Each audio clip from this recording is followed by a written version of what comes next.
Assalamualaikum warahmatullahi wabarakatuh. Alhamdulillahi rabbil alamin wassalatu wassalamu ala rasulil amin wa alihi wa sahbihi wa man nasarahu wattaba'ahu wa alahu ila yaumiddin. Rabbi shrah li sadri wa yassir li amri wahlul 'uqdatam min lisani yafqahu qawli. Nawayna ta'allum wa ta'lim wa tadhakkura wa tadhkir wan naf'a wal intifa' wal ifada wal istifada والحث على التمسك بكتاب الله وسنة رسول الله والدعاء إلى الهدى والدلالة على الخير ابتغاء مرضات الله وقربه وثوابه ومغفرة ورضوانه وحسن الخاتمة عند الموت ورفع درجة في الجنة ومرافقة سيدنا محمد صلى الله عليه وآله وسلم وابتغاء شفاعة يوم القيامة على هذه النية وكل نية صالحة شاملة خيرات الدنيا والآخرة وإلى حضرة سيدنا محمد صلى الله عليه وآله وسلم. الفاتحة. أعوذ بالله من الشيطان الرجيم. بسم الله الرحمن الرحيم. الحمد لله رب العالمين الرحمن الرحيم مالك يوم الدين إياك نعبد وإياك نستعين اهدنا الصراط المستقيم صراط الذين أنعمت عليهم غير المغضوب عليهم ولا الضالين آمين. Alhamdulillah, syukur kepada Allah Subhanahu wa taala. Datuk-datuk, tuan-tuan dan puan-puan, para yang menyertai program kita pada pagi yang mulia ini, iaitu bersama dengan ahli-ahli ru'yan. Ahlan wa sahlan wa marhaban bikum. Mudah-mudahan dengan sedikit masa yang kita luangkan untuk ilmu dan perjumpaan usrah kita pada kali ini akan menambah keberkatan dalam hidup datuk-datuk, datin-datin, tuan-tuan, perempuan, seluruh ahli keluarga, dan menambah keberkatan pada harta, menambah keberkatan pada umur, menambah kebaikan-kebaikan dalam hidup kita. InsyaAllah, amin ya rabbal alamin. Dan lebih-lebih lagi kita berada pada bulan yang kita mengharapkan keberkatan, bulan yang kita idam-idamkan keberkatan yang diminta oleh Nabi sentiasa. Allahumma barik lana fi Rajab. Allah barik lana fi Rajab wa Sya'ban wa ballighna Ramadan. Ya Allah, berkatilah kami di bulan Rajab dan di bulan Sya'ban, dan masuklah kami, sampaikanlah kami di bulan Ramadan. Jadi keberkatan yang kita harapkan di bulan Rajab ini sebagai hasil persiapan kita, hasil persediaan kita untuk bertemu dengan anugerah demi anugerah yang tak terhitung banyak yang Allah sediakan di bulan Ramadan.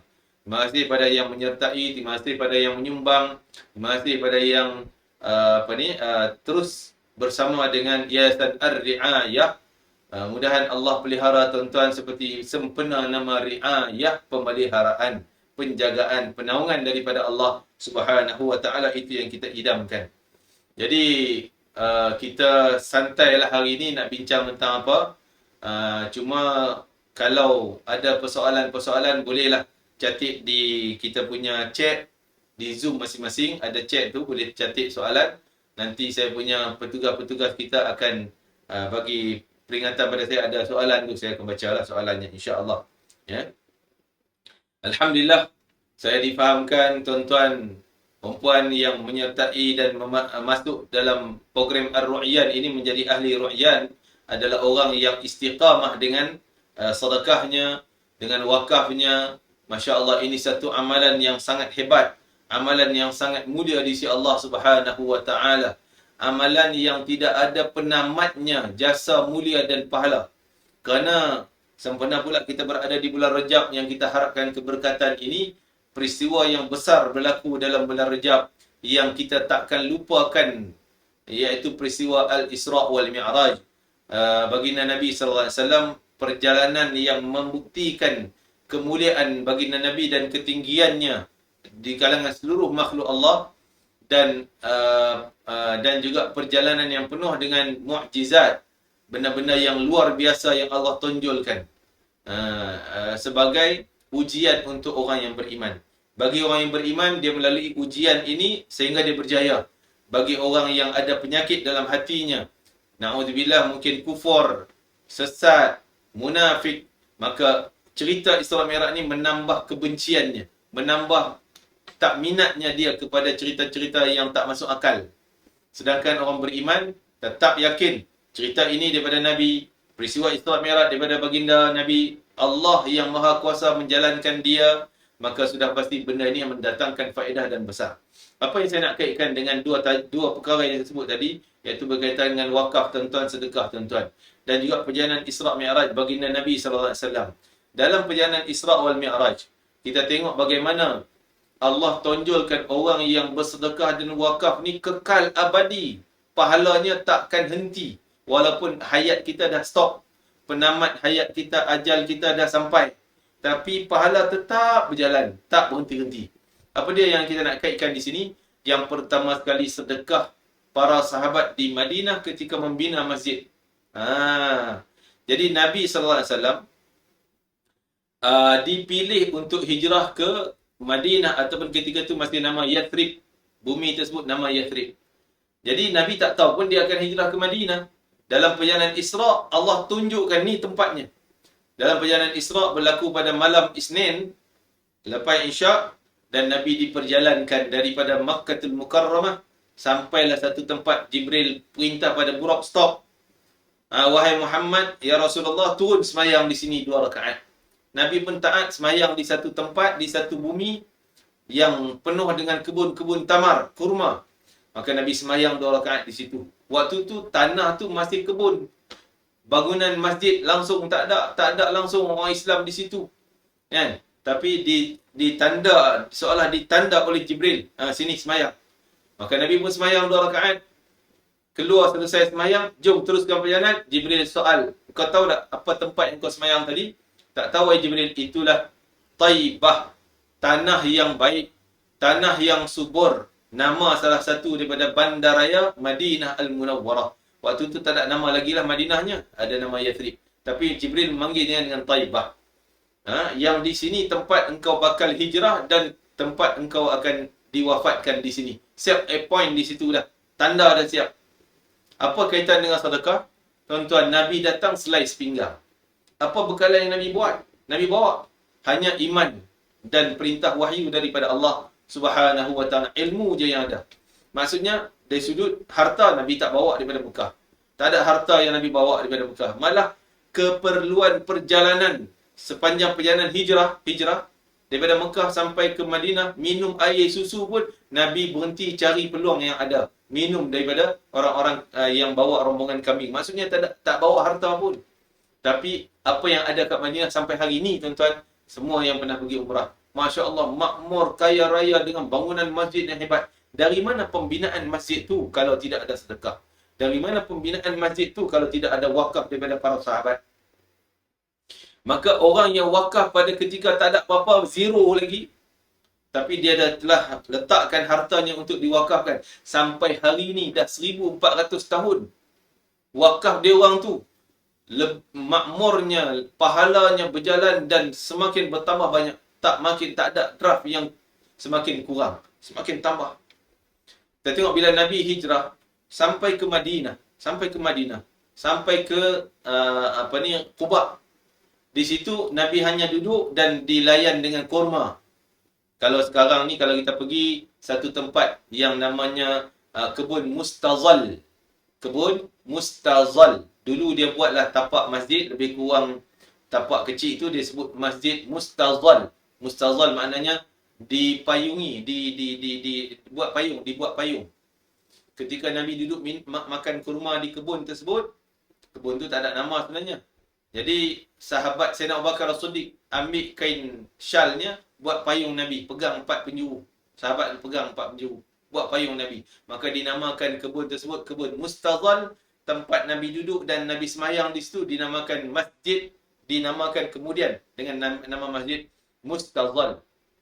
Masjid dipayung, Nabi payung di situ. Makan kurma, antara soalan yang dinyatakan, ya Rasulullah, apa hajat lagi di sini? Maka Nabi tak ada hajat. Tak ada lah Nabi kata, aku nak buat rumah banglo lah kat sini. Aku nak buat istana untuk aku duduk lah kat sini. Aku nak buat hall untuk aku duduk senang-lenang dengan isteri aku dan anak-anak. Tak ada langsung dalam agenda Nabi untuk buat benda tersebut. Yang ada dalam agenda Nabi bila tanya nak buat apa? Nak buat masjid. Aku nak bina masjid. Apa yang boleh aku bantu? Kalau ada tanah, aku nak bina masjid. Perempuan, ni semua perempuan. Perempuan tu memberi tawaran, ya Rasulullah, aku ada tanah di sekian tempat. Kecil je tempat aku jemur-jemur kurma basah ni bagi jadi kering. Nabi kata, jom pergi tengok. Bangun pergi tengok tapak yang sekarang dah jadi Masjid Quba. Tapi dulu ni kira kecil je kawasan dia. Kawasan yang sangat kecil. Maka dia kata, Nabi setuju buat jadikan masjid. Dia wakafkan. Beri pada Nabi. Nabi buatlah batu tanda sana, tanda 4 penjuru. Jadi masjid. Masjid Quba tu masjid pertama dalam Islam. Wanita yang mewakafkan tanah tersebut. Bayangkan benda wakaf tu kekal sampai hari ini. Cuma masjid hari ini dah jadi extend besar. Walaupun asas dia tu hanya kecil. Tapi pahalanya tetap menjalur, mencurah-curah masuk dalam akaun orang yang mewakafkan tanah. Ini satu nilai yang sangat besar, amalan yang sangat hebat, yang takkan stop. Nabi kata takkan terhenti. Apa jadi pada Masjid Quba pun, pahala takkan stop. Katalah na'udzubillah, ni contoh yang tak baik, tapi kita buat contoh nak pergi faham. Kalaulah Masjid Quba tu diroboh, diroboh dan orang tak semayang lagi di situ, pahala untuk orang yang wakaf jalan tak? Tetap jalan. Berapa juta manusia, trilion manusia, 6 trilion. Tu angka banyak kan. Yang memanfaatkan Masjid Quba dengan taubatnya, dengan istighfarnya, dengan sembahyangnya, dengan segalanya, semua akaun si wakaf tadi dapat pahala segala-galanya. Lahir berapa ulama di situ, berapa wali yang masuk sembahyang di situ, semuanya dapat kepada si pewakaf tadi. Allahu Akbar. Tahniah. Saya sangat haru dan bangga dengan tuan-tuan yang sentiasa istiqamah, izinkan sumbangan tersebut berjalan setiap bulan. Berapa banyak tak kisah, yang penting keikhlasan kita. Mudah-mudahan dengan sumbangan wakaf tersebut berkekalan. Dengan niat kita untuk bina madrasah. Pahala tuan-tuan wakaf bukan hanya pahala madrasah. Mungkin pahala taat ibu bapa. Mungkin pahala jihad fi sabilillah.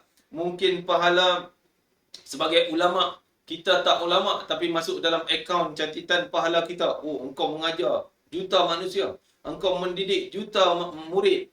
Engkau berkhidmat pada juta ibu bapa. Bila pula ibu bapa kita sampai juta orang? Dah. Murid keluar daripada situ, dia khidmat pada ibu dia. Murid keluar daripada situ, dia khidmat untuk agama. Dia buat madrasah lain. Berpunca daripada situ, maka pahala kita berkembang ikut dengan apa yang dia buat. Allahu Akbar. Masya Allah. Ini contoh Masjid Quba. Dan maksudnya di Madinah, dan setelah tu Nabi bina pula Masjid Nabawi. Jadi gotong royong para sahabat, walaupun tanah Masjid Nabawi itu Nabi beli dengan kadar yang terlalu murah untuk jadikan tukar jual beli dan dijadikan masjid. Itu juga wakaf duit. Wakaf sahabat untuk duit dan beli tanah. Dan pembinaan, ada bawa kayu kurma, batang kurma nak buat tiang, ada yang bawa batu, ada yang bersihkan. Tapak Masjid Nabawi itu ada kubur-kubur dulu ni, kubur orang musyrik. Nabi minta sahabat-sahabat gotong royong korek tanah kubur tu, pindahkan jenazah. Jadi para sahabat ada yang wakaf dengan harta, ada yang wakaf dengan tenaga, bawa tenaga badan dia yang mewakafkan untuk bina masjid. Ini sumbangan tak terhenti untuk dia orang. Sampai hari ini masjid dah jadi begitu besar. Malah Nabi kata, kalaulah Masjid Nabawi ini dibesarkan sampai ke Yaman, sampai ke Sana'a, tetap ia dikira Masjid Nabawi. Walaupun asasnya dulu kecil, tapi dah extend punya besar, tetap dikira pahala Masjid Nabawi. Orang yang terlibat dengan pembinaan, orang yang terlibat dengan wakaf, orang yang terlibat dengan sedekah, menjayakan masjid, semuanya pahalanya tak stop, tak berhenti. Walaupun masjid tu sampai satu peringkat, orang tak guna lagi dah, tetap pahalanya berjalan. Jadi ini satu amalan yang sangat hebat. Malah tuan-tuan yang sumbangan dengan potongan akaun ni, saya isytiharkan sedekah tuan-tuan ni sebagai sedekah asir, sedekah rahsia. Apa sebab kita isytiharkan sebagai sedekah rahsia? Kerana fadilat sedekah rahsia ni berlipat kali ganda lebih daripada sedekah terang-terangan. Sepakat para ulama mengatakan sedekah cara rahsia adalah lebih baik. Termasuk sedekah rahsia ini termasuk dalam golongan salah satu pada 7 golongan manusia. 7 golongan manusia yang Allah berikan naungan, kalau kita sebut di dunia ni, VVIP. Very, very important person. VVIP. Duduk di stage yang hebat. Duduk di naungan yang hebat. Orang yang di bawah naungan arash Allah Subhanahu wa ta'ala. Yang sangat hebat. Salah satunya adalah orang yang pertama sekali terlibat dengan masjid. Yang qalbuhu mu'allaqun bil masajid. Hatinya terlibat dengan masjid. Kan? Sudah pasti orang yang sedekah tapak pembinaan Yayasan Ar-Ri'ayah di sana, ada surau dan masjid sana. Salah satunya sedekahnya untuk masjid. Kan? Walaupun dia untuk madrasah, tapi ada masjid tempat semayang. Dan yang kedua, sedekah sir yang Nabi sebut. Rajulun tasaddaqa bimali, seorang lelaki yang sedekah dengan hartanya, biyamini, dengan tangan kanannya, sehingga tidak tersembunyi tangan kirinya. Maksud tangan kiri dia tak tahu pun. Itu gambaran, nak sebut rahsianya. Rahsianya kita sedekah. Maka saya isytiharkan, tuan-tuan yang sedekah dengan potongan akaun ni adalah sedekah rahsia.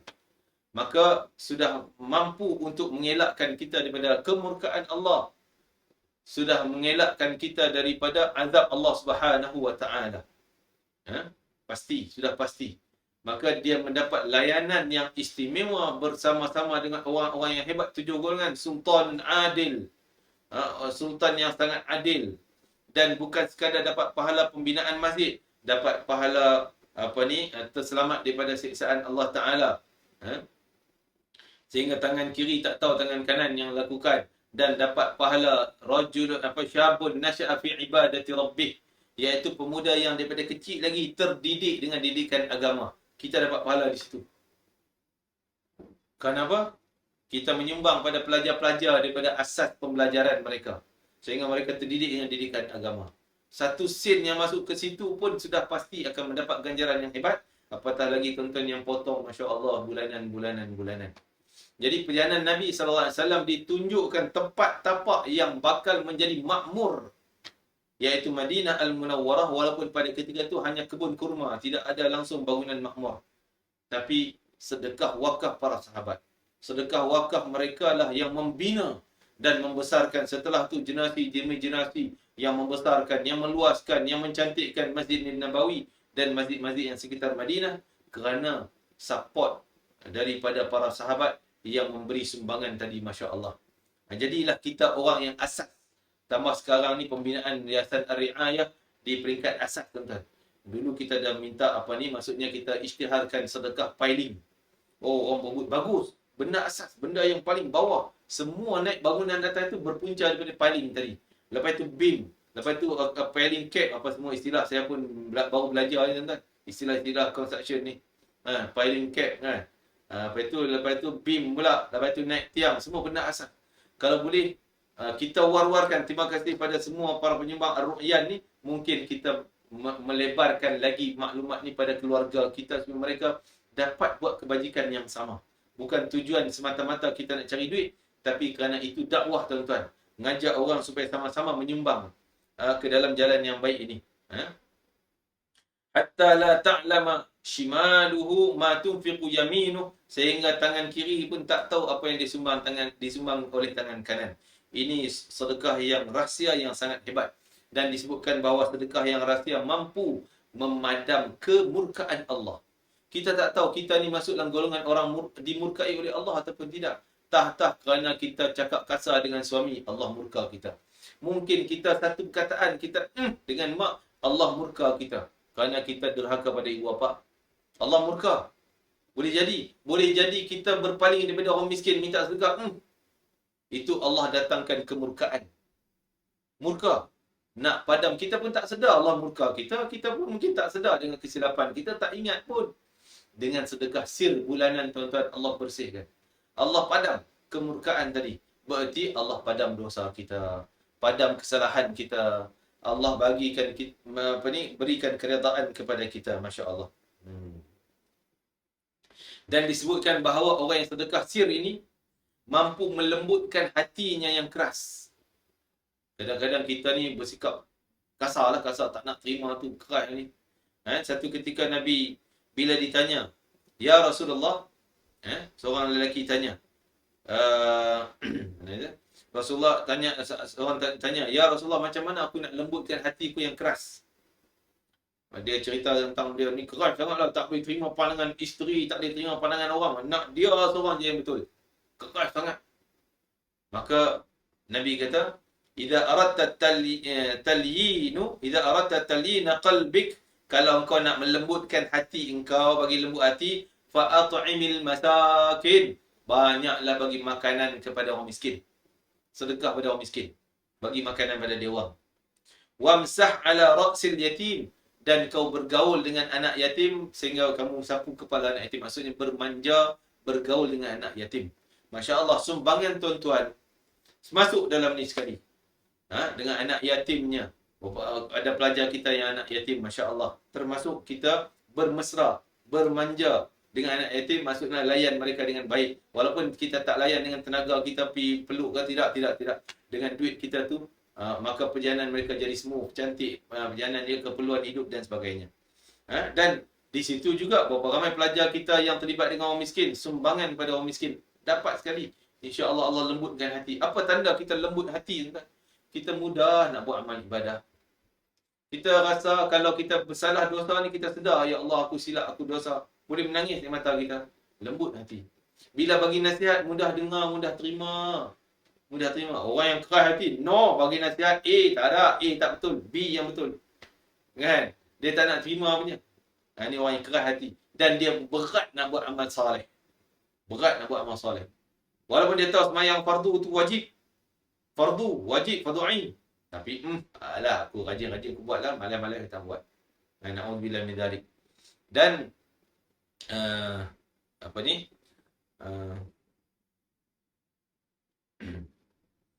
Dan juga sedekah yang rahsia ini boleh mengubati penyakit fizikal kita. Kata Nabi sallallahu alaihi wasallam, "Dawu mardakum bis sadaqah." Ubatilah penyakit kamu dengan sedekah. Ingat tuan-tuan, banyak kes ni, banyak orang dalam keadaan sakit dia bernazar, ya Allah aku nak sedekah ni supaya engkau berilah sembuh penyakit. Insya-Allah Allah berikan. Makbul permintaan yang demikian. Yang penting ikhlas. Dan sebolehnya sedekah tadi kita rahsiakan. Maksud kita rahsiakan, betul-betul nak keikhlasan. Sehingga ada seorang lelaki datang mengadu pada Ibn Mubarak bila dengar hadis ni. Ada cerita seorang Ibn Mubarak, Abdullah bin Mubarak, seorang ulama yang hebat. Dia lahir daripada ayahnya yang seorang yang saleh, yang sangat jujur dalam kerjanya. Tak pernah culat, tak pernah menipu. Sehingga ayahnya, cerita ayahnya Ibn Mubarak ni, Abdullah bin Mubarak, ayah dia ditugaskan menjaga kebun apple orang, anggur dan sebagainya lah. Orang kaya.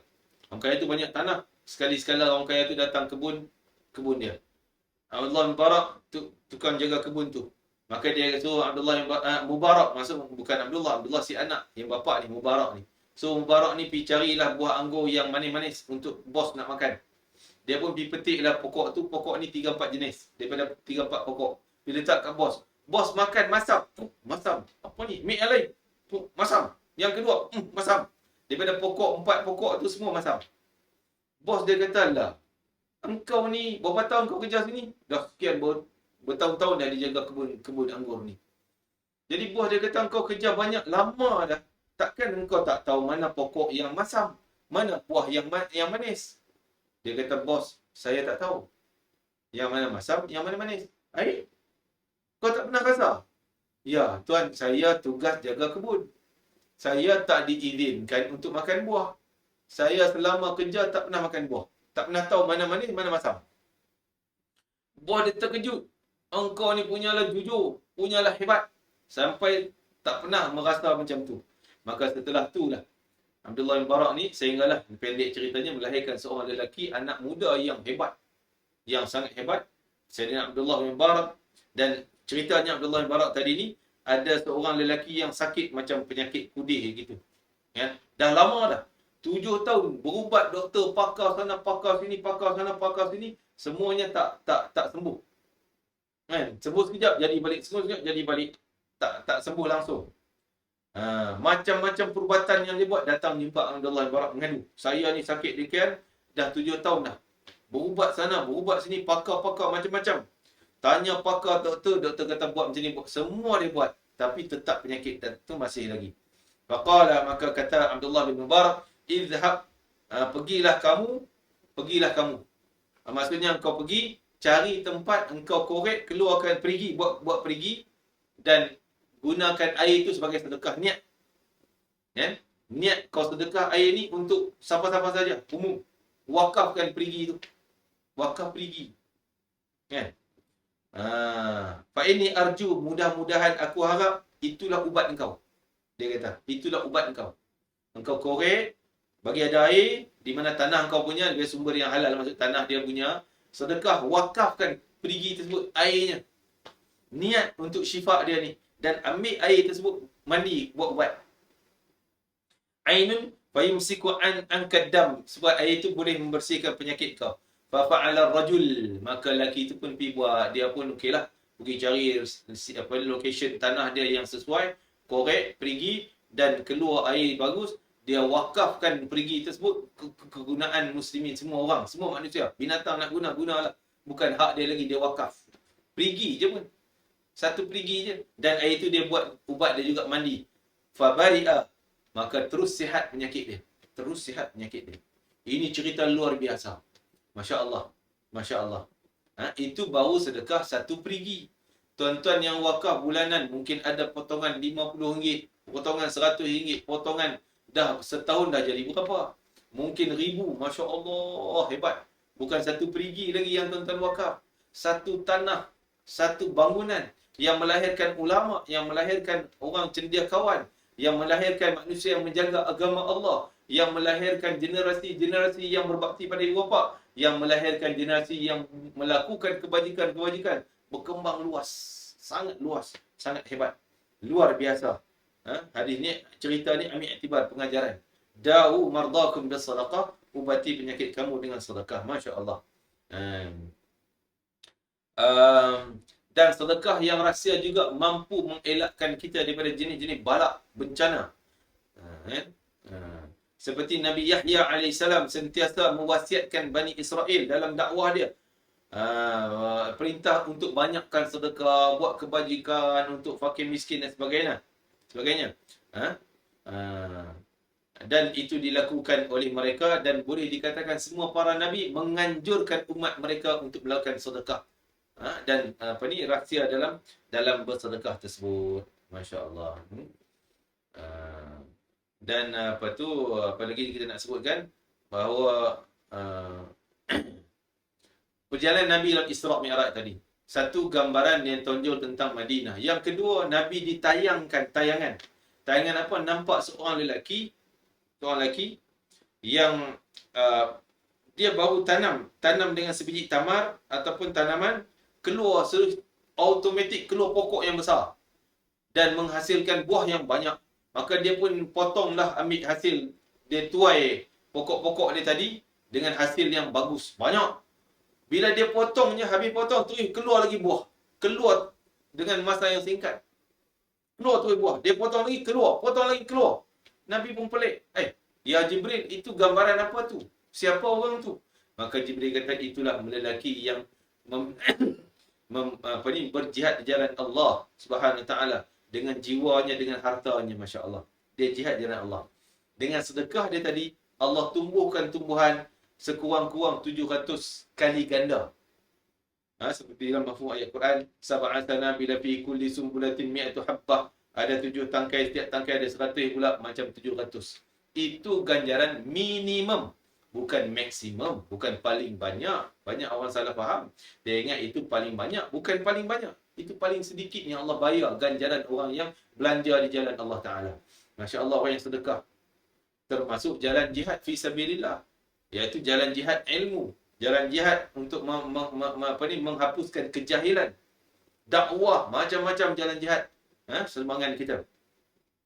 Maka tadi dipotong hasil, keluar terus, bukan mati pokok tu, potong keluar, tak berhenti-henti ganjarannya.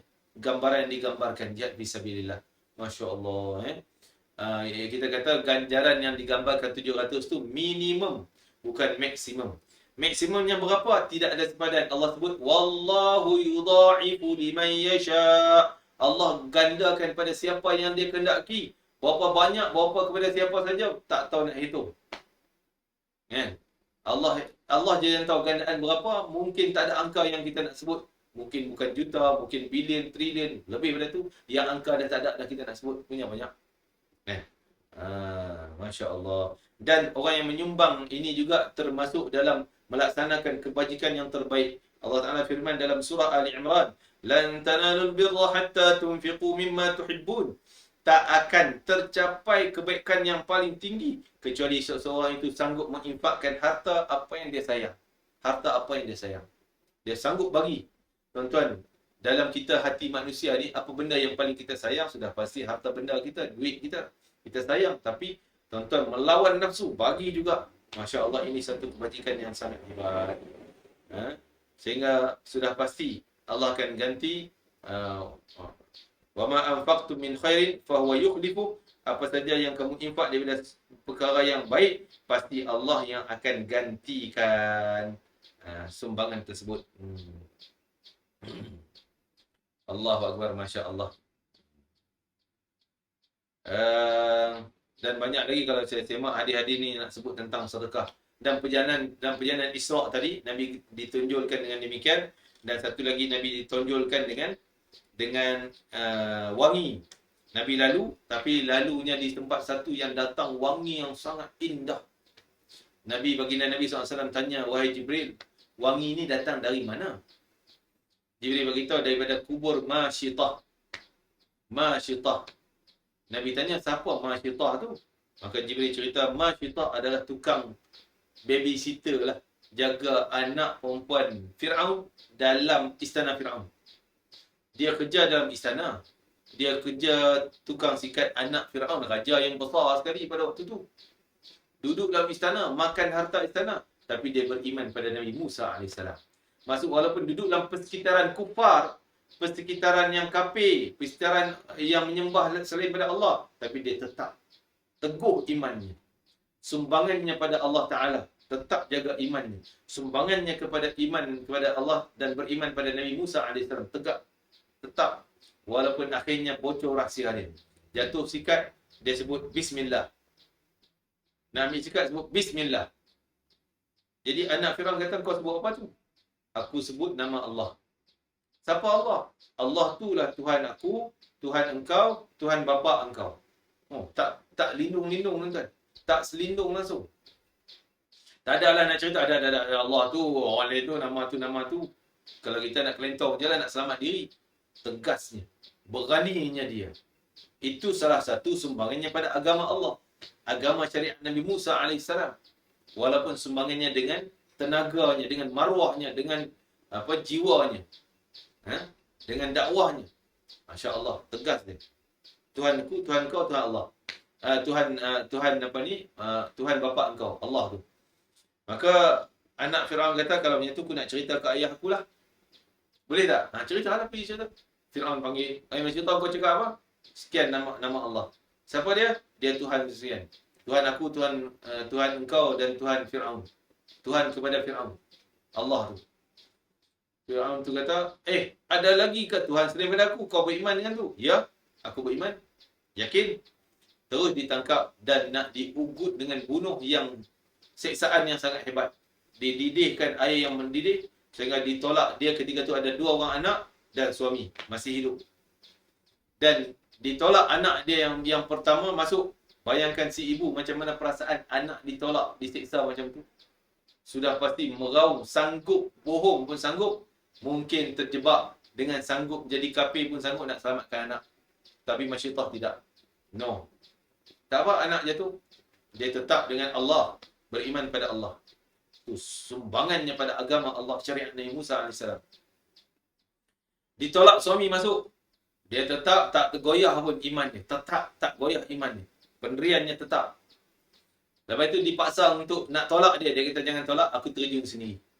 Maka ketika dia langkah nak terjun masuk dalam tu, teragak-agak dia. Confused dah, jadi 50-50 dah.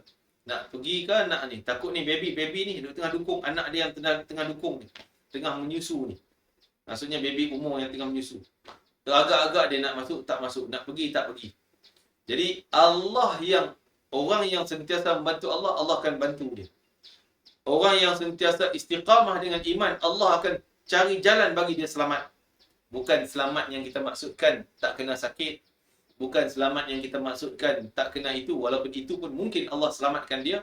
Tapi dia pilih untuk lebih nak jaga iman dia. Selamat dia, selamat iman. Biarlah badan fizikal dia mati, yang penting imanku tak mati. Allah datangkan selamatkan iman dia. Sehingga Allah zahirkan si baby yang mungkin tak boleh cakap, tapi mampu bercakap. Wahai ibu, teruskan langkah, di sana ada kejayaan. Biar terjun masuk dalam air mendidih pun tak apa. Sana ada kejayaan. Maka syahid dia. Jarak dia zaman Fir'aun. Maksudnya kematian itu zaman Fir'aun. Cuma dia minta satu mintaan dengan Fir'aun. Kalau kau nak bunuh aku pun, yang penting kau kumpulkan kami dalam satu kubur. Maksudnya berdekatan. Jangan campak tulang-tulang bagi anjing makan. Masuk dalam kubur, tanam satu tempat. Fir'aun kata, okey, tak ada masalah. Yang penting kau sujud. Dia tak nak sujud pada Fir'aun. Tetap pendirian dia sehingga dia dibunuh oleh Fir'aun, syahid dia. Sumbangannya, sedekahnya, jihad fi sabilillah. Sehingga syahid dia. Allah kabarkan berita baik dia yang dia rahsiakan. Iman dia rahsia. Orang tak tahu pun dia beriman pada Allah. Kecuali telah dipaksa tadi, baru terbongkarnya. Maka rahsianya tadi disampaikan berita pada Nabi SAW. Jarak berapa tahun? Bukan 2 tahun, 5 tahun tuan. Jarak 1000 tahun daripada zaman Fir'aun tu sampai zaman Nabi Muhammad. Wangi kubur. Kalau hari ni kita pergi korek kubur pun mungkin tak jumpa dah. Kan? Beribu tahun dah. Tapi Allah sampaikan berita harum tu. Berita mulia. Kerana apa? Kerana sembunyinya, rahsianya dia. Rahsia amal salih dia. Buat sedekah dalam rahsia. Sedekah walaupun bukan dalam bentuk wang ringgit. Tapi sedekah keimanan dia. Sedekah keikhlasan dia. Maka Masya Allah. Ni lebih bagi tuan-tuan yang bersedekah dengan harta. Bersedekah dengan jihad kita. Sanggup lawan nafsu. Wang ringgit ni sayang. Kita nak keluar tu payah. Kadang orang nak keluar duit bukan senang. Kan? Tapi Masya Allah. Dia sanggup lawan nafsunya. Untuk teruskan berjihad di jalan Allah Ta'ala. Harumnya amalan kita ni akan sampai kepada baginda Nabi SAW. Jangan risau. Pasti akan sampai. Di dalam hadis yang mafhumnya, baginda Nabi SAW, bila dia datangkan amalan umatnya yang baik, Nabi gembira bersyukur umat aku buat baik. Itu mungkin masuk nama tuan-tuan yang ikhlas. Yang buat sumbangan. Nama ni sampai depan mata Nabi. Oh, Fulan bin Fulan buat kebajikan. Membantu dakwah Nabi SAW. Dan kalau yang tak baik, mudah-mudahan baginda Nabi doakan istighfar. Keampunan kepada mereka. Masya Allah. Ini kan lagi, kita bukan sekadar kita membantu jalan Nabi, dakwah Nabi, sunnah Nabi, sebar dan sebagainya. Maka kebaikannya tersebar luas. Ini gambaran yang tonjolkan kepada baginda Nabi SAW. Sampai pula Nabi ke Baitul Maqdis, Nabi ziarah lagi ke maqam Nabi Musa, tempat Nabi Musa munajat, dan juga tempat-tempat yang mulia, Bait Laham, dan sampai ke Masjid Al-Aqsa. Masjid Al-Aqsa juga dibina atas wakaf orang-orang Islam. Pembinaan wakaf orang Islam kekal abadi sampai hari ini. InsyaAllah sampai zaman Nabi Isa nanti. Kekal. Orang sujud. Pahala orang yang wakaf. Sebab tu tuan-tuan di Masjid Al-Aqsa sebenarnya, kalau tuan-tuan yang pernah pergi Masjid Al-Aqsa kan, pembinaan asalnya di bawah. Sebab dia macam bukit tu. Tanah tu membukit. Yang tengah-tengah tu ada Masjid Dome of the Rock. Dan Masjid Al-Aqsa asalnya di yang kita bawah bukit tu, di kaki bukit. Jadi pembinaan seterusnya itu asal. Lepas itu pembinaan zaman-zaman selepasnya, orang tak roboh masjid itu buat baru, tak. Dia kekalkan masjid itu, dia buat yang atasnya. Dia bina step yang atas, tingkat atas, tingkat yang atas. Sampai sekarang ni dah sama level dengan puncak bukit tu. Jadi yang dalam tu masih ada. Dia orang kekalkan benda tu. Supaya pahalanya mengalir kepada orang yang mewakafkan masjid tersebut. Masih ada sampai hari ini. Jadi begitulah tuan-tuan, tahniah pada semua. Orang yang melakukan pahala kebajikan dengan rahsia, mudah-mudahan itu satu benda yang sangat hebat dan menjadi kebaikan-kebaikan yang sangat luas. Malah insya-Allah dengan sumbangan kita yang baik, Allah akan jaga generasi-generasi kita. Mudah-mudahan Allah mungkin jaga generasi kita jadi yang baik dan sebagainya. Seperti mana saya nak cerita tadi, Nabi hijrah sampai ke Madinah. Nabi hijrah sampai ke Madinah. Nabi duduk di mana? Hotel Nabi mula-mula sampai Madinah kat mana?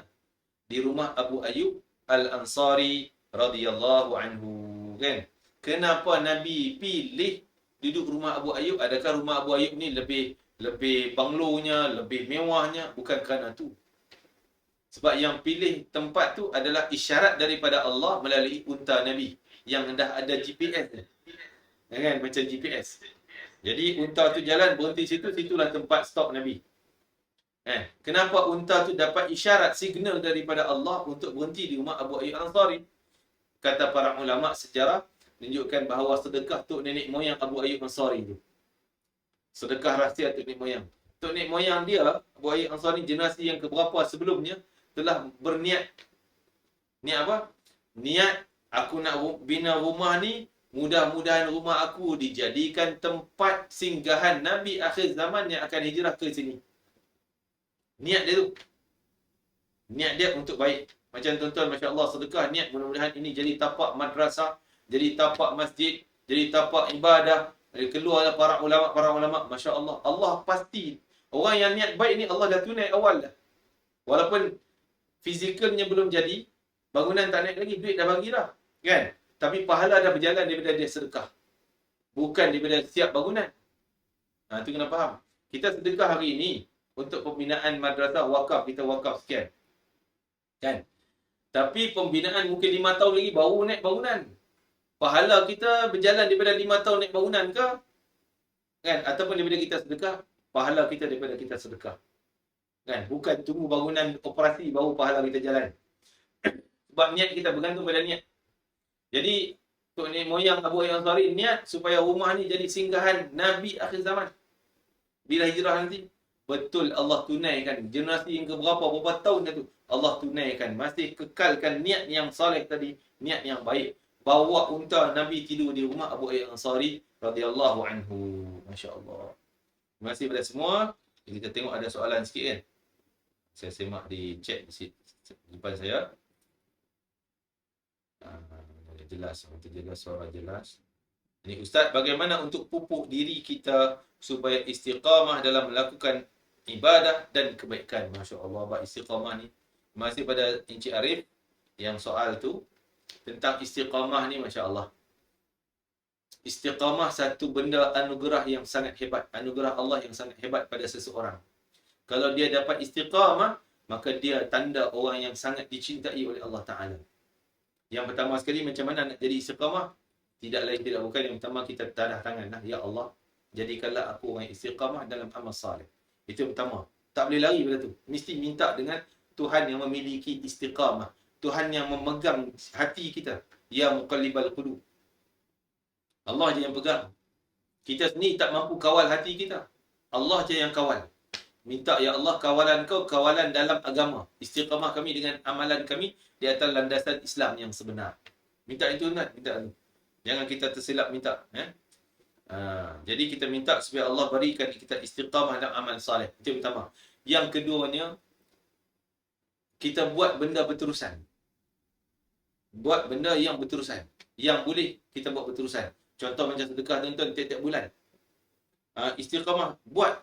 Walaupun akan timbul orang kata, kau ni riak lah. Mungkin contoh kan. Kita bagi-bagi, ada ketika Allah uji kita dengan kita beri, orang nampak.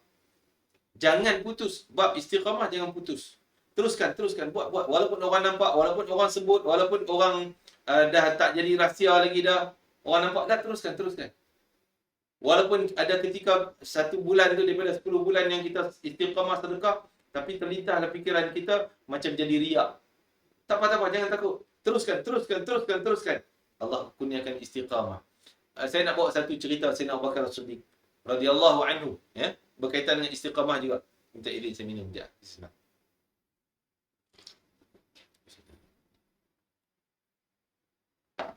Okay. Cerita Sayyidina Abu Bakar istiqamah. Dalam Sayyidina Abu Bakar kita tahulah tentang kemurahannya. Bila dia sampai Madinah, ada satu family, keluarga Mastah, yang dia sponsor. Mak dia dan Mastah tu sendiri, dia sponsor apa? Sponsor rumah, tempat tinggal, bagi makan minum, semuanya daripada duit Sayyidina Abu Bakar Siddiq. Bagi. Satu ketika Mastah ni terlibat dengan penyebaran fitnah pada Aisyah. Ada satu peristiwa disebut hadithul ifki. Orang sebar fitnah pada Aisyah. Fitnah apa? Fitnah kata Aisyah ni terlibat dengan, ada kes dengan Safwan bin Mu'attal. Munafik, orang munafik sebar. Tapi ada orang Islam yang terpengaruh, yang tolong sebar juga. Dia terlibat. Salah seorang yang terlibat dengan sebaran ni adalah lelaki tadi. Mastah tadi ni. Sehinggalah dia ni, Sayyidina Abu Bakar yang sponsor dia, sponsor rumah, tempat tinggal, makan minum. Mak dia pun juga. Mak dia khidmat dengan keluarga Sayyidina Abu Bakar. Tiba-tiba sampai berita tu ke telinga Abu Bakar, dia tukang sebar-sebar juga, terlibat juga. Maka Sayyidina Abu Bakar bersumpah nak stop sponsor. Tak nak sponsor lagi dah. Tak nak sponsor lagi dah. Tak nak bagi lagi dah. Dia sebar fitnah pada Aisyah. Allah sayang pahala Sayyidina Abu Bakar. Allah cinta pada Abu Bakar, nak kekalkan istiqamah Abu Bakar. Allah tegur Abu Bakar. Turun ayat surah An-Nur. وَلَا يَأْتَلِ أُولُو الْفَضْلِ مِنْكُمْ وَالسَّعَةِ أَنْ يُؤْتُوا أُولِي الْقُرْبَى وَالْمَسَاكِينَ وَالْمُهَاجِرِينَ فِي سَبِيلِ اللَّهِ وَلْيَعْفُوا وَلْيَصْفَحُوا. Allah kata tak selayaknya, tak cantiklah, tak baiklah sindiran Allah. Tak eloklah, tak layaklah seorang lelaki yang ada harta kelebihan kurniaan Allah Ta'ala, dia bersumpah untuk tidak melakukan pemberian dia, sponsor dia tu. Dia bersumpah nak stop pemberian. Tak patut dia buat macam tu. Wala ya'tali ulul fadli minkum was-sa'ati an yu'tu ulil qurba. Tak sepatutnya dia bersumpah nak stop pemberian dia kepada keluarganya ke, orang miskin ke, dan orang muhajirin ke. Wal ya'fu, sepatutnya dia maafkan. Wal yasfahu, berdamai dengan orang tu, jangan bermusuh dengan orang tu. Kenapa Allah nak kekalkan istiqamah Sayyidina Abu Bakar? Allah suruh Abu Bakar, walaupun engkau tak suka dengan dia kerana dia tolong sebar, engkau sponsor dia tolong sebar benda yang tak baik. Kau tak suka, dah. Teruskan istiqamah. Teruskan pemberian kau. Teruskan. Pahala engkau tu dah cantik jalan. Cantik jalan. Jangan putus. Jadi kita nampak gambaran, aku nak cari pahala Allah. Walaupun orang kutuk kita, orang hina kita, mungkin syaitan mempengaruhi otak kita. Engkau duk bagi-bagi tiap bulan-bulan ni, apa kau dapat, apa faedah kau dapat? Dia orang tak sebut pun nama engkau, abadikan nama engkau pun, engkau pun baik tak usah bagi kat orang lain lah. Dah, teruskan istiqamah. Kan? Mungkin saya bakal tadi kata aku stop pemberian, aku bagi pada orang lain. Dah benda tu istiqamah, cantik dia jalan. Teruskan. Jangan stop. Jadi tahniah pada tuan-tuan yang buat sumbangan demikian, masya-Allah, sangat hebat. Jadi ada lagi soalan lain. Apa tu ni? Saya tengok. Jika Assalamualaikum Ustaz, macam mana nak tahu ajaran Islam yang kita belajar adalah di landasan amalan yang betul? Sebab sekarang macam ada banyak perbezaan fahaman di kalangan sesama agama Islam, boleh bagi pencerahan, masya-Allah. Jadi apapun saya ni selalu jawab macam mana nak buat ni, macam mana nak buat tu. Yang pertama sekali, kita dengan Allah Ta'ala. Itu asas. Minta jalan yang lurus, minta Allah dorong kita dan kekalkan kita dengan landasan yang betul, yang lurus, yang Allah kehendaki untuk kita. Okey, yang kedua, kita ialah nak menilai ilmu, kita tak pandai, nak cari yang ahli sunnah wal jamaah punya. Kadang-kadang kau kumpulan A pun mengaku ahli sunnah wal jamaah, kumpulan B pun mengaku, kumpulan C mengaku, 3, 4 kumpulan mengaku semua. Mungkin ada yang tak betul. Jadi untuk kita identify yang mana satu yang kita nak pegang, dari sudut tu kita tengok majoriti para ulama berpegang. Majoriti para ulama berpegang. Ustaz, macam mana nak tahu majoriti? Imam mazhab Syafi'i pun ramai juga, mazhab Hanafi pun ramai juga, mazhab Maliki pun ramai. Bab mazhab tu kita anggap satu dari sudut akidahnya. Terpulang kita duduk di negara yang berpegang pada mazhab Syafi'i, kita lebih berpegang pada pandangan mazhab Syafi'i. Ulama yang paling ramai pilih yang tu di tempat kita. Okey, dalam bab mazhab kita tak boleh nak menyalahkan engkau mazhab Hanafi salah, aku betul. Dah, insya-Allah semuanya betul, cuma kita duduk di tempat yang majoritinya macam tu, kita buat yang macam tu. Tapi masalah pada bab akidah yang ni kata Allah ada tangan, Allah ada mata, ini bukan akidah Ahlussunnah wal Jamaah yang menjisimkan Allah Taala. Maka kita tak tahulah yang puak Contoh kita sebut Wahabi ke, kan? Kumpulan yang macam tu yang menjisimkan Allah ada mata, Allah ada tangan, Allah ada kaki, Allah ada jengkal, Allah sekian. Kita tak tahu yang tu betul ke, yang kata Allah tak macam kita, tak ada tempat, tak ada apa semua. Okey, sekarang ni baru kita nilai. Antara kumpulan tu yang kita anggap bukan ahli sunnah, dia kata dia ahli sunnah wal jamaah, kita kata dia bukan. Yang mana satu? Yang majoriti ulama yang mengatakan Allah ni tak bertempat, Allah tak berjisim, kita pegang yang tu. Dan yang ketiganya, sebolehnya kita ambil golongan ialah majoriti yang dalam negara kita masjidnya pun kebanyakan masjid, jabatan agama mengisytiharkan ini sekadar panduan bagi orang awam. Yang kita boleh ikut pegang. Ni pengajaran di masjid-masjid, pengajaran jabatan agama dan sebagainya, kita pegang yang itulah. Itulah sikit sebanyak. Yang penting sekali kita minta kepada Allah, ya Allah bagi tunjuk aku jalan yang lurus, yang kau redha. Jangan terlibatkan aku dengan kesesatan, kekafiran, munafikan dan benda-benda yang boleh terpesong akidahku, ya Allah. Doa yang tu. Allah bagi petunjuk. Allah bagi petunjuk. InsyaAllah. Terima kasih pada yang soal tadi, Muhammad Fauzi Ramli. Mudah-mudahan sikit banyak, saya pun tak mampu nak detailkan, tapi itu sikit banyak gambaran je lah. Terus daripada Encik Amirul, jika kita sedekah atau berbuat sesuatu amalan dengan niat untuk mendapatkan sesuatu, contohnya agar dimurahkan rezeki, adakah amalan kita dikira ikhlas? Okey. Jadi itu boleh tujuan utama kita kerana Allah. Ya Allah, aku sedekah ni adalah untuk kerana-Mu, ya Allah. Boleh. Kita niat tujuan utama kerana Allah, lepas tu kita minta, ya Allah, jadikanlah amalan sedekah aku ini kerana-Mu, jadikanlah dipermudahkan tunai hajatku, ya Allah. Hajat aku yang pertama nak bagi sihat, dimurahkan rezeki. Sekian, apa lagi? Hajat nak selamat daripada balak bencana. Hajat supaya Allah tinggikan kerja kita, jawatan kita, apa segalanya lah. Naik jawatan. Boleh. Itu namanya kita bertawassul dengan amal soleh. Kita bertawassul dengan amal soleh. Kan? Kisah dalam hadis Nabi, lelaki yang bertawassul dengan amal soleh. Apa dia? Tiga orang lelaki ni, mereka jalan-jalan berlindung dalam gua, duduk dalam gua. Masuk dalam gua, tiba-tiba ada satu batu besar berdebum jatuh, tutup pintu gua. Tak boleh keluar. Terkurung dia orang dalam gua. Jadi, tiga-tiga usaha tolak, tak terdaya lah. Memang tak terdaya nak buka. Langsung tak boleh buka dengan tenaga mereka. Jadi, tiga-tiga ni berkumpul, mari kita doa pada Allah, bertawassul dengan amal kita. Baik, boleh semua setuju. Yang seorang, dia sebut, ya Allah, satu ketika dulu, aku ni berkhidmat untuk mak ayah aku. Sehingga setiap hari aku akan pergi cari rezeki, dapat upah susu, bawa balik mai, aku akan bagi. Dia seolah bercerita. Kita boleh macam tu. Bercerita, ya Allah, aku pernah buat ni, buat tu, buat ni, buat tu. Ya Allah, tunailah hajat. Boleh. Tapi niat kita sedekah, masa sedekah tu, niat kita kerana Allah, nak mencari redha Allah, nak mentaati perintah Allah, nak ikut sunnah Nabi SAW, dan nak nak mendapat keampunan Allah dan sebagainya. Jangan masuk lagi dalam niat kita yang nak cari kemudahan, sedekah ni naik pangkat, sedekah ni murah rezeki, sedekah berniaga bagus. Yang tu kemudian.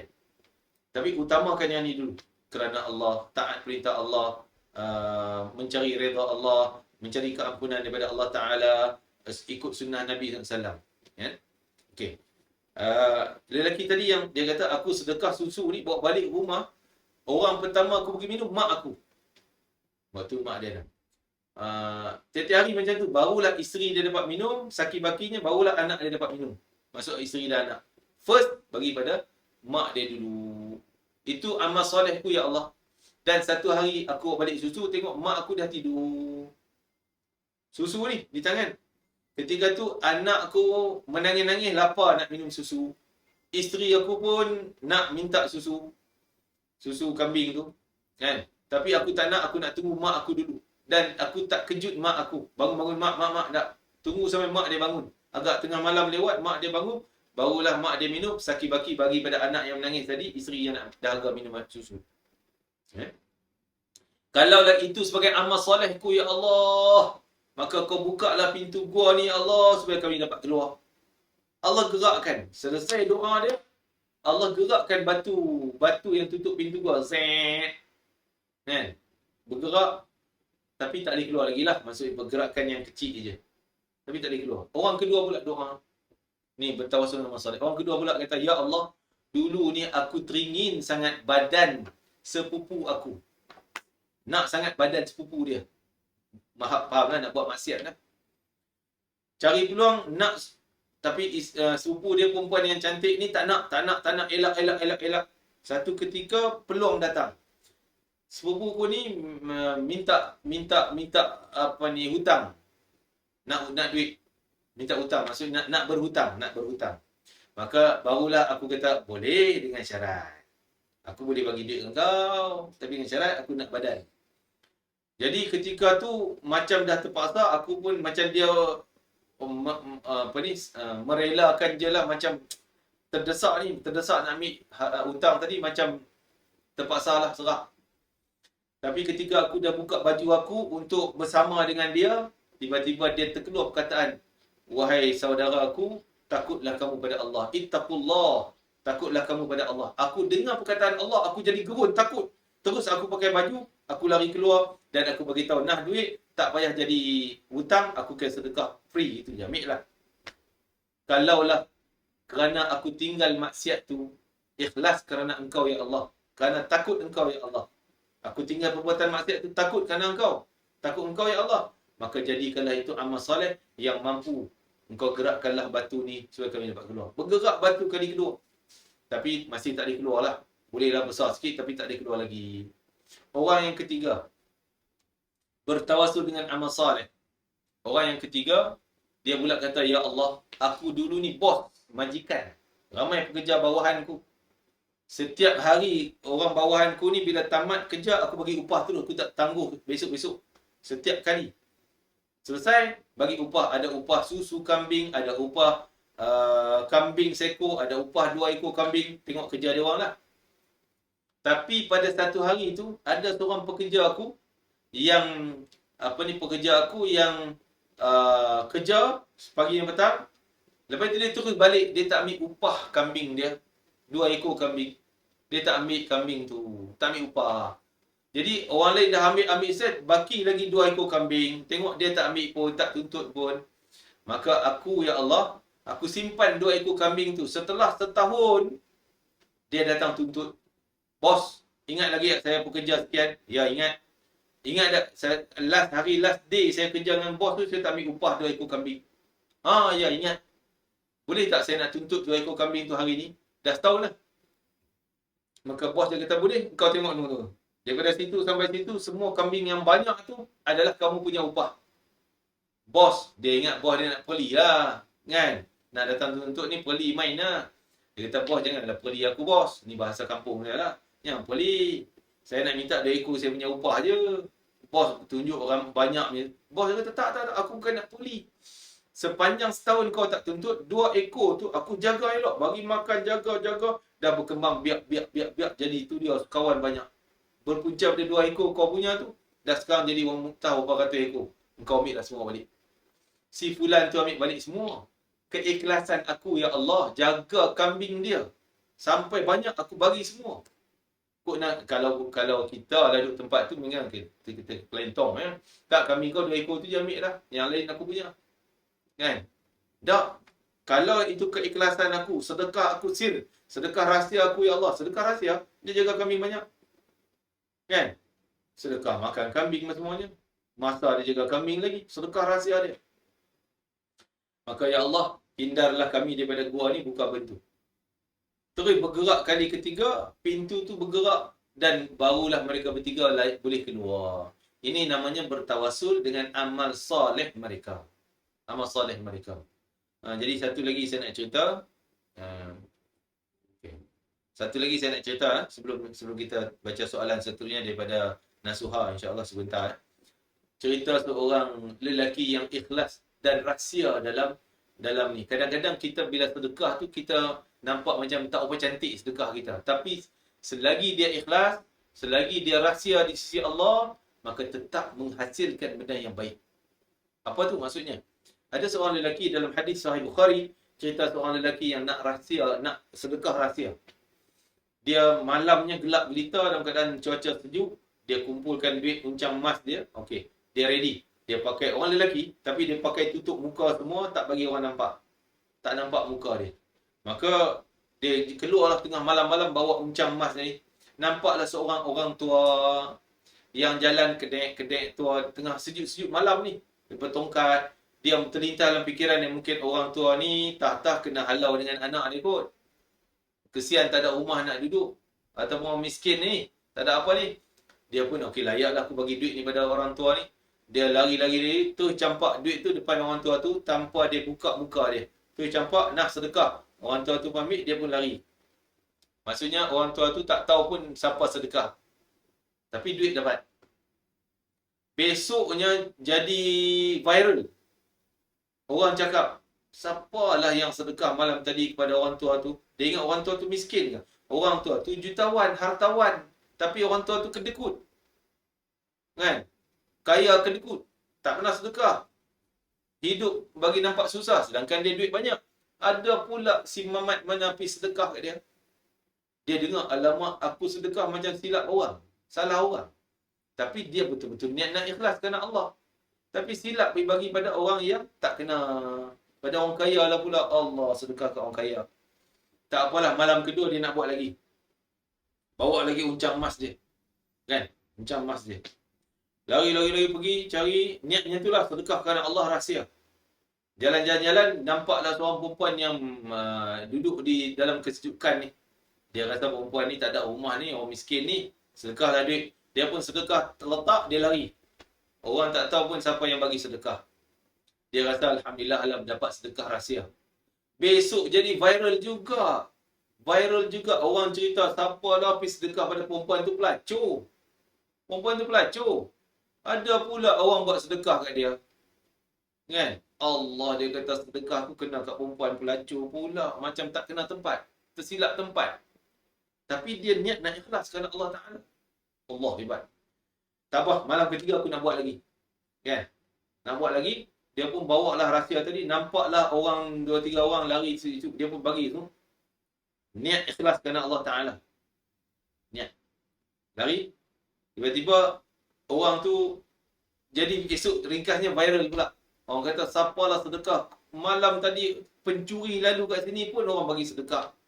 Allah, dia kata sedekah aku yang ketiga kena pada pencuri pula. Yang pertama kepada orang kaya kedekut. Yang kedua kat perempuan pelacur. Yang ketiga orang pencuri pula. Kan? Tak apalah kisah 3 malam tu. Sekian dia hijrah pergi tempat lain. Setelah setahun bertahun dia di luar kampung lain, dia datang balik kampung lama dia. Tempat yang kita kisah sedekah tadi ni. Sampai di situ, dia dengar, oi dah ada madrasah. Ada budak pelajar yang mengajar orang dan cikgu-cikgu, ustaz-ustaz yang penceramah hebat ni, kan, pendakwah ni yang dakwah orang, mengajar orang, buat madrasah, ada bina masjid dah, ada hebat. Dulu kampung dia tak ada pun benda tu. Alhamdulillah dia rasa makmur dah kampung dia. Itu dia pun hadirlah ke majlis ilmu seorang anak muda sedang mengajar. Dia pun datanglah dengar di madrasah tu. Anak muda mengajar. Akhirnya belakang dia tanyalah, budak ni nama apa Tok Syekh kita ni, Tok Guru kita nama apa? Sekian nama. Bin apa? Bin ni bapak dia. Mak dia sekian. Lepas tu orang cakap, oh mak dia dulu orang yang terlibat dengan pelacuran. Tapi mak dia bertaubat pada Allah sehinggalah dia jadi wanita salihah, kahwin dapat anak, inilah anak hasil anak yang saleh. Rupanya baru dia tahu dia sedekah dulu pada perempuan pelacur, itulah mak budak ni. Yang bila dapat duit tu, perempuan tu pun, ya Allah, aku buat jahat-jahat maksiat pun orang buat baik pada aku. Sedangkan aku tak pernah buat baik. Dia bertaubat pada Allah. Dengan sedekah, niat yang ikhlas akan merubah hati orang. Mendatangkan kebaikan pada hati orang. Dia bertaubat pada Allah Ta'ala. Akhirnya dia bertaubat, dia bersihkan diri daripada perbuatan maksiat. Dia kahwin dengan lelaki yang saleh, dapat anak yang baik. Dia didik anak dengan didikan agama, jadi ulama. Masya Allah. Sekarang ulama tu mengajar orang ramai pula. Oh, Masya Allah. Berpunca pada sedekah rahsia dia. Masjid tu pula. Orang kata ni ada seorang jutawan dulu. Jutawan ni dulu kedekut, tak pernah bagi apa. Tiba-tiba macam mana dia boleh berubah. Dia sedekah, wakafkan duit dia untuk buat masjid. Dia bertaubat pada Allah. Sidiknya sidik, itulah orang tua yang kedekut dulu dia sedekah tu. Dia sedekah rahsia. Sehingga orang tua tu berubah. Dia kata, aku harta banyak. Tapi sayang dengan harta. Orang ni tak dengar pun kekayaan dia. Tapi dia sedekah aku pun nak buat sedekah. Akhirnya dia wakaf buat masjid. Kan? Jadi punca daripada niat yang ikhlas, niat yang betul, rahsia kerana Allah Ta'ala, Masya Allah, Allah akan berubah benda yang tak baik pun kepada yang baik. Dan kalau benda tu memang dah baik, kita sedekah pada pembinaan madrasah. Kan? Memang tepat pada tempatnya, sesuai pada keadaannya. Sudah pasti kebaikan tu lebih berganda-ganda lagi. Masya Allah. Terima kasih pada para penyumbang semua. Okey, kita tengok soalan Nasuha ni. Assalamualaikum Ustaz. Waalaikumsalam warahmatullahi wabarakatuh. Saya nak bertanya, Tuan Guru Habib Ali pernah menyebut satu nama yang berkaitan dengan tasawuf, iaitu Junaid bin Muhammad. Tapi saya tak faham. Boleh saya tahu siapa Junaid ibn Muhammad? Masya Allah. Jadi saya saya kenal, bukan pernah dengarlah namanya. Imam Junaid bin Muhammad al-Baghdadi, lebih terkenal dengan Junaid Baghdadi. Dia orang Baghdad. Tapi saya tak tahu sangat latar belakang dia. Minta maaf, saya tak mampu nak jawab lah. Mungkin nanti slide ataupun slot Habib Ali nanti boleh Tuan Nasuha tanya sekali lagi lah kepada Habib. Mungkin Habib memanglah maklumatnya lebih luas daripada saya kan. Tapi saya tak mampu nak hurailah siapa dia. Tapi dia seorang imam yang saleh, imam ulama yang menjadi ikutan pada ahli-ahli tasawuf yang dijadikan panduan dalam ilmu dan beramal. Itu ringkas yang saya tahulah. Tapi detailnya kena tanya kepada Habib insya-Allah. Jadi saya rasa ada lagi soalan yang berkaitan, boleh lagi ajukan soalan tersebut. Dan itulah cerita-cerita dan juga mudah-mudahan dia memberi manfaat kepada kita semua. Dan orang yang sedekah sirri, Allah keluarkan dia daripada kelompok orang yang bakhil, orang yang kedekut, orang yang syuh. Syuh ni bakhilnya sangat dahsyat, kedekutnya sangat dahsyat. Kalau dia rahsiakan sedekahnya. Okey, macam mana keadaan kadang-kadang kita rahsia, orang tak tahu kita buat. Okey? Kita potong bulanan bagi akaun pembangunan. Orang tak tahu pun. Orang kita mungkin terkenal sebagai jutawan, harta banyak. Tapi orang mungkin akan cakap, kutuk kita, kau ni kaya, kedekut. Yayasan Ar-Riayah nak bina madrasah pun kau tak sumbang langsung. Padahal kita ada sumbangan yang orang tak tahu. Perlukah kita zahirkan, tak, saya ada sumbangan? Kan? Yang pertama, ada dua keadaan. Bagi saya lah, apa yang saya nampak, dua keadaan. Kalaulah keadaan tu menyebabkan orang kita ni mungkin public figure, orang terkenal dengan kekayaan, maka orang kutuk kita, engkau kedekut, tak pernah bersedekah, engkau tak tolong yayasan riayah, kau tak bina langsung apa semuanya sekiannya.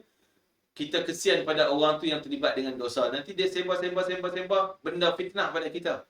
Kita kesian dia yang dapat dosa, kita tetap pahala, kita okey je. Kalau macam tu elok kita isytiharkan, tak, saya ada bantu. Cuma rahsiakan berapa amount, tak payah. Kan? Saya bantu. Jangan tuduh saya tak bantu. Saya bantu. Saya buat kebajikan. Cuba tutup fitnah tersebut. Itu keadaan yang pertama. Tapi kalau itu cakap, alah, memang dia musuh kita lama. Memang musuh kita. Dia buat cerita macam-macam. Dia tak suka kita hal ni. Dia tuduh kita kedekut, kita bakhil dan sebagainya. Kalau macam tu, kita lebih baik rahsiakan. Kerana kadang-kadang bila Allah nak bagi pahala yang sangat hebat, Allah datang ujian yang hebat. Sedekah kita buat, tapi orang tuduh kita, orang desak kita ke apa segalanya, kata kita tak buat. Maka kita rahsiakan, insya-Allah Allah akan wangikan tuan-tuan. Orang yang Allah sayang dan Allah selamatkan seorang tu adalah orang yang kebaikannya manusia tak tahu pun waktu dia hidup. Orang tak tahu pun bila dia meninggal, bila dia tak ada, baru orang rasa kehilangan dia. Oh, rupanya dia lah yang buat kebaikan dan sebagainya. Seperti mana Imam Ali Zainal Abidin. Imam Ali Zainal Abidin, anak kepada Sayyidina Husain bin Sayyidina Ali bin Sayyidina Fatimah. Sayyidina Ali dan Fatimah radhiyallahu anhum ajma'in. Jadi status cicit baginda Nabi. Ayah dia Husain, cucu. Anak pada Sayyidina Husain, Ali Zainal Abidin. Cicit baginda Nabi SAW. Jadi cicit baginda Nabi SAW ni, dia salah satunya jalur daripada Sayyidina Husain. Sebab anak Sayyidina Husain semuanya syahid di Karbala, dibunuh oleh musuh di Karbala. Yang ada hanya Sayyidina Ali Zainal Abidin bin Sayyidina Husain. Dia je yang hidup. Hidupnya di Madinah Al-Munawwarah. Zaman dia orang hairan Dari mana datangnya makanan-makanan disedekah di setiap pintu orang-orang miskin. Pintu orang miskin. Bangun pagi buka ada gandum, ada kurma. Apa itu esok pula mungkin 2-3 hari lepas tu ada pula minyak sapi ke macam-macam lah kan bentuk makanan. Orang heran siapa yang bagi ni? Zaman tak ada CCTV, tuan tak boleh nak kenal siapa bagi. Tengah malam tiba-tiba ada. Bangun pagi esok ada makanan. Bangun pagi esok 2-3 hari selang dapat makanan. Orang tak tahu pun siapa yang bagi. Semua tanya jiran pun dapat, tak tahu siapa bagi. Jiran ni tak tahu juga. Tak apalah, tak payah tahu lah. Tiba-tiba pada satu hari, Imam Ali Zainal Abidin bin Husain radhiyallahu anhuma wafat. Dia meninggal dunia. Wafat meninggal dunia. Besok, lusa, 3-4 hari dah tak ada dah makanan tu. Baru orang kenal, ya Allah, selama ni dia yang bagi. Imam Ali Zainal Abidin digelar sebagai As-Sajjad. Kan? As-Sajjad. Kan? Jadi terkenal dia, kebaikan dia. Dia dah tak ada dah. Jadi tanda Allah terima kebaikan seorang, Allah rahsiakan waktu kita hidup supaya kita tak jadi riak, tak timbul takabur. Bila kita meninggal, Allah bongkarkan rahsia kita sehingga orang akan sebut kebaikan kita, sebut tu menjadi pahala untuk kita. Allah akan jadikan pahala untuk kita. Masya Allah. Teruskan saya doakanlah Allah gantikan harta yang tuan-tuan sumbang dengan harta yang lebih besar, lebih banyak, lebih baik, lebih berkat. Tanda keberkatan harta kita, kadang-kadang Allah tak tambah amount. Contohnya gaji kita katalah 3-4 ribu. Gaji. Tapi kita sedekah tak pun tambah jadi 10 ribu. Berkat pada harta pendapatan bukan angkanya ditambah banyak. Tapi mungkin dengan 3-4 ribu tadi, hasil kita mampu buat ibadah. Dan Allah ganti kebaikannya pada anak-anak kita. Ya Allah, anak jadi soleh, anak jadi baik, anak jadi orang yang terlibat dengan masjid, terlibat dengan kebaikan. Itu keberkatan ayahanda kita, nenek moyang kita. Keberkatan mereka. Mereka tak hidup mewah pun mungkin. Kan? Tapi dia tolong orang, dia tolong bantu, Masya Allah. Tapi keberkatan tu hasilnya nampak. Setelah dia pun dah tak ada, anaknya jadi soleh, solehah, cucunya demikian. Sehingga semua kebaikan anak cucu cicit dia tu sampai masuk akaun atuk dia tadi. Kerana keberkatan tu berpunca daripada situ. Masya Allah, minta maaf banyak-banyak lah. Saya cakap banyak lah hari ni. Kemudian cakap banyak ni mendatangkan faedah untuk diri saya dan kita semua. Tak ada tujuan lain. Tujuan kita nak sebagai menggembirakan mereka yang buat baik. Maka kata Nabi SAW, siapa yang buat kebajikan pada kamu, faka fi'hu, maka balaslah kebaikan pada mereka balik. Jadi daripada kami, pihak Yayasan Ar-Ri'ayah mengucapkan tahniah pada orang yang terus istiqamah dengan pemberiannya, terus istiqamah dengan potongan bulanannya, sedekah bulanannya. Ini satu benda yang sangat baik. Mungkin Allah datangkan ujian dalam bentuk mungkin orang jahat akan kutuk kita lah. Apalah kau potong tak ada faedahnya, tak ada nampak kebaikan apa pun. Jangan risau, jangan tersentak, terkesan dengan kata-kata tu. Maka yakinlah bahawa Allah takkan sia-siakan sumbangan sekecil mana sekalipun. Innallaha la yudhi'u ajral mu'minin, ajral muhsinin. Allah takkan sia-siakan kebaikan pahala orang mukmin, muhsin, orang yang buat baik. Allah takkan sia-siakan. Pasti. Dalam surah apa ni? Idza zulzilatil ardu zilzalaha. Penghujungnya Allah Taala sebut dia, wa man ya'mal mithqala dzarratin khairan yarah. Siapa yang buat kebajikan walaupun sebesar zarah. Sebesar zarah ni, sebesar zarah, maksud kecilnya, tapi yarah, pasti Allah akan tonjolkan pahalanya. Pasti Allah datangkan kebaikannya. Sama ada kebaikan dunia, ada pun lebih lagi kebaikan akhirat. InsyaAllah tahniah kepada semua. Barakallahu fikum. Mudah-mudahan perjalanan Isra Mi'raj saya tak cerita detail lah tuan-tuan. Dan perjalanan Isra Mi'raj ni sangat panjang masanya. Bagus untuk kita kenang. Dan pengajaran daripada situ sungguh banyak. Sungguh banyak pengajaran daripada perjalanan Isra wal Mi'raj. Jadi mudah-mudahan kita semua dapatlah ambil masa sempena dengan hari ni 27 Rejab dan sambutan yang dilakukan di beberapa tempat, sambutan Isra wal Mi'raj. Jadi kita pun ambillah peluang untuk kita bersama dalam mana-mana majlis Al-Isra' wal Mi'raj. Mudah-mudahan dengan kita hadir mendengar cerita Nabi, mendengar kisah baginda, akan menanam kecintaan kita kepada baginda Nabi SAW, menanamkan pengagungan kita, penghormatan yang lebih tebal, lebih tinggi kepada baginda Nabi SAW, cinta kita. Karena dengan jalan itulah menambah cinta Nabi pada kita, mendapat cinta Allah kepada kita. Kalau Allah sayang dan cinta pada seorang, sudah pasti Allah takkan azab. Tak mungkin Allah akan azab orang yang Allah cinta. Takkan. Maka kita hadirlah, ini jalan untuk kita dapat syafaat Nabi, untuk kita dapat kecintaan daripada Allah Subhanahu wa ta'ala. Terima kasih pada semua. Barakallahu fikum. Tak ada benda yang mampu saya balas kebaikan tuan-tuan kecuali hanya sekadar kami panjatkan doa. Masya Allah, Habib Ali berada di umrah contohnya, sentiasa doakan untuk orang yang menyumbang kepada kebaikan. Habib Najmuddin pun mungkin berada di umrah lagi. Jadi sentiasa mereka tak pernah luput mulut mereka daripada doa kebaikan orang yang buat baik. Kepada Yayasan Ar-Ri'ayah secara khususnya pembinaan madrasah juga, untuk mudah-mudahan satu masa nanti akan terbinanya anak-anak murid Madrasah At-Tazkiyah, dapatlah mereka mendalami ilmu agama dan terlahirlah para ulama, para cendekiawan, para mujahid, orang yang menyumbang di jalan Allah Subhanahu wa taala. Masya-Allah, masya-Allah. Tahniah, Allah buka peluang untuk tuan-tuan, tanda Allah nak bagi pahala dan peluang jalan syurga. Wallahu ta'ala alam.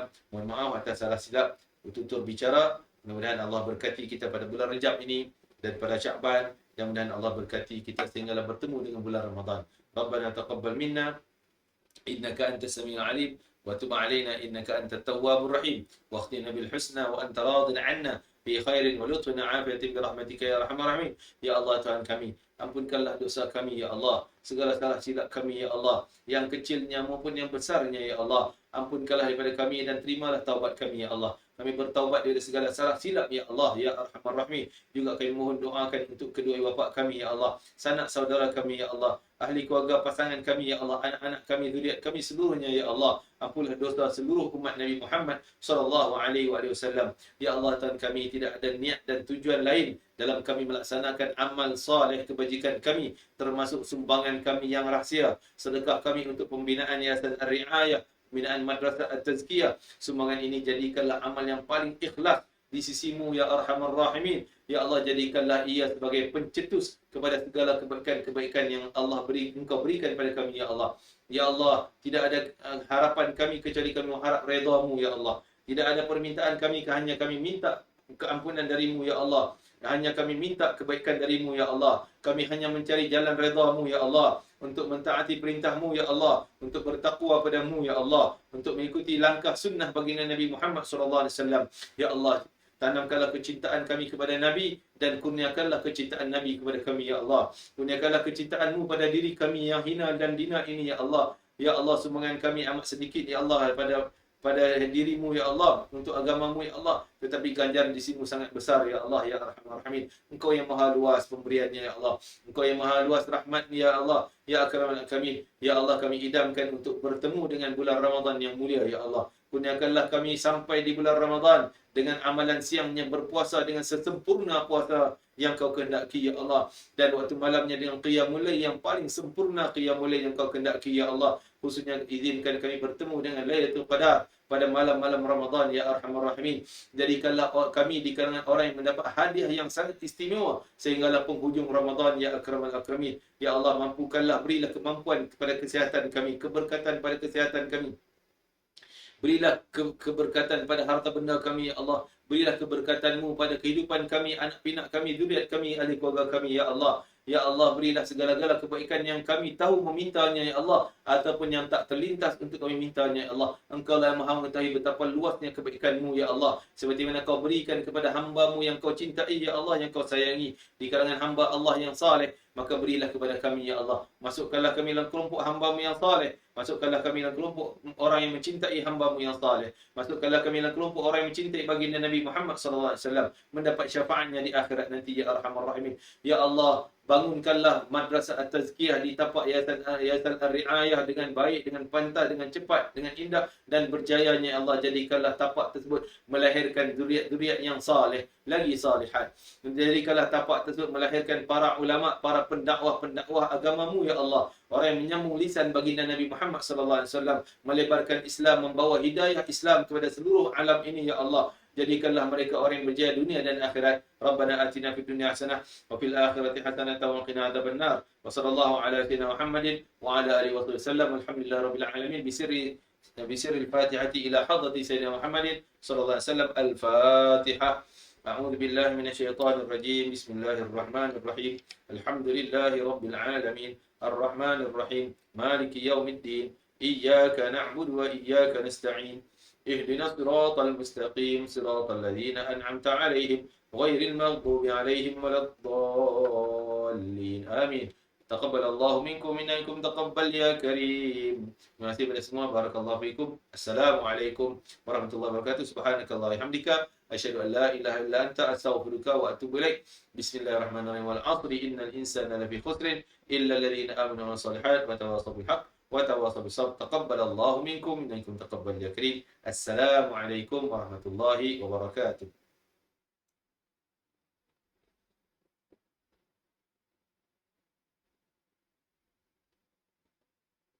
Amin.